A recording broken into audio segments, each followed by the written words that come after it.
नमस्कार। एक नई टीवी ड्रामा में महत्वाकांक्षा, सफलता और रिश्तों के बीच एक बड़ी ही दिलचस्प जंग छिड़ी हुई है। चलिए आज इसके पहले एपिसोड में गोता लगाते हैं और समझने की कोशिश करते हैं कि ये कहानी हमें क्या बताती है। कहानी की शुरुआत होती है एक बहुत ही दमदार इच्छा से।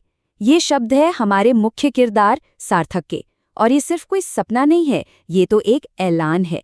यहीं से हमें उसके जबरदस्त जुनून की पहली झलक मिल जाती है। तो हमारी कहानी हमें लेकर चलती है कानपुर, जहां हम मिलते हैं सार्थक से।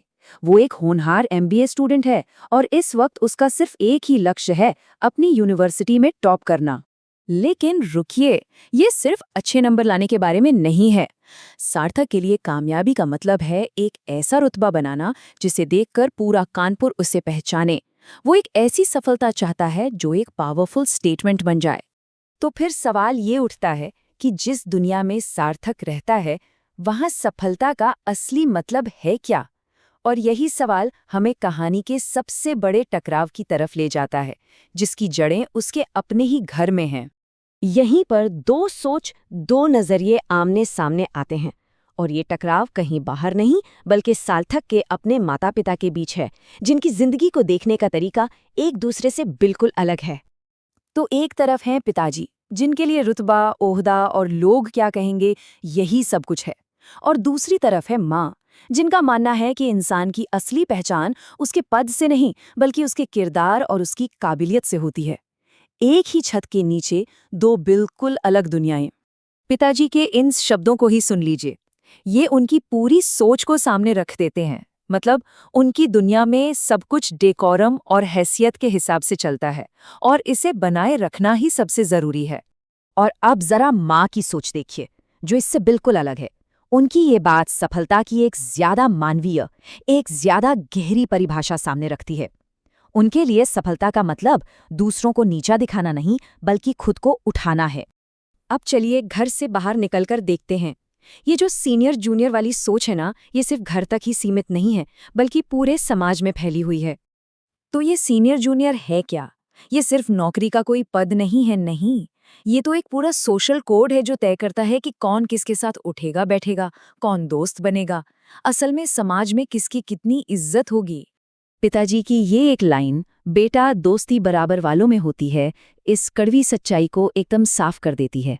उनकी नज़र में तो दोस्ती जैसा पाक रिश्ता भी हैसियत का मोहताज है। तो सवाल ये उठता है कि ऐसी दुनिया में जहां हर रिश्ता हैसियत के तराजू में तौला जाता हो, वहां प्यार जैसी चीज के लिए क्या जगह है? चलिए देखते हैं। और यही कहानी में एंट्री होती है सार्थक और सृष्टि के रिश्ते की, जो इन सारे सामाजिक नियमों को एक तरह से चुनौती देता है। देखिए उनके आसपास की दुनिया जहां दिखावे और हैसियत पर चल रही है, वहीं उनका रिश्ता आपसी समझ और एक दूसरे के सहारे पर दिखा है। ये एक ऐसी साझेदारी है जिसे इस बात से फर्क नहीं पड़ता कि कौन सीनियर है और कौन जूनियर। तो अब तक हमने जो भी अलग अलग टकराव देखे, चाहे वो घर में हो या समाज में, वो सब हमें एक बड़े सवाल पर लाकर खड़ा कर देते हैं, और वो सवाल है मूल्यों का, यानी वैल्यूज का। आखिर में कहानी हमारे सामने कुछ बहुत अहम सवाल छोड़ जाती है, जैसे कि सफलता असल में है क्या? क्या ये खुद को बेहतर बनाने का एक जरिया है या फिर दूसरों पर अपनी धाक जमाने का एक हथियार? किसी इंसान की असली कीमत उसके पद से होती है या उसके किरदार से?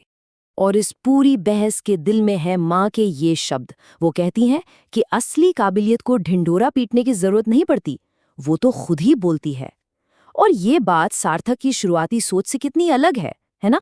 तो आखिर में ये एपिसोड हमें ये सोचने पर मजबूर करता है कि असली जंग किसी अच्छी नौकरी या बड़ी गाड़ी को पाने की है ही नहीं, असली लड़ाई तो इस बात पर है कि हम एक इंसान के तौर पर अपनी और दूसरों की कीमत कैसे तय करते हैं। और ये एक ऐसा सवाल है जो इस एपिसोड के खत्म होने के बाद भी जहन में घूमता रहता है।